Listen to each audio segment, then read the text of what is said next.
The extreme weather's our top story. People across the plains are struggling to bounce back from a wild tornado outbreak. Meanwhile, the Northeast sizzled under an early blast of summer-like air. That's right. Buffalo climbed to 82. Hartford, Connecticut hit 92. And marathon runners in Boston suffered under 87-degree heat.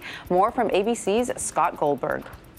There's very little not to like about a sunny day with temperatures around 80, unless the one thing you really wanted to do that day was run 26 miles. I had hoped to break 4 hours, and now I'm just really hoping to finish. Organizers of this year's Boston Marathon gave runners a rare pass, saying if they couldn't stand the heat, they could defer until next year.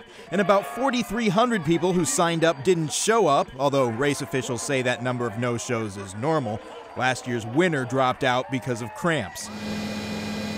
Around New York, people changed their plans pleasurably, heading to the beach in Coney Island, anticipating temps close to 90 in Newark, New Jersey. When I get home, I'm probably going to take all my kids out to the park and then water them down, then go back inside. That's it. By mid-afternoon, it was 85 in Central Park.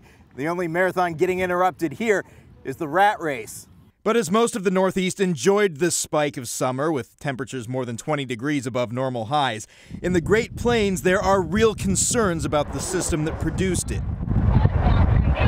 Over the weekend, more than 100 tornadoes swept through Oklahoma and Kansas. The National Weather Service called it a month's worth. Behind the system, snow and near freezing temperatures in Minnesota. Farmers have watched it all nervously. To say that they're concerned would be an understatement. The extremes follow the hottest March ever, with more than 15,000 records shattered. What comes next could be beautiful, and it also could be a real beast.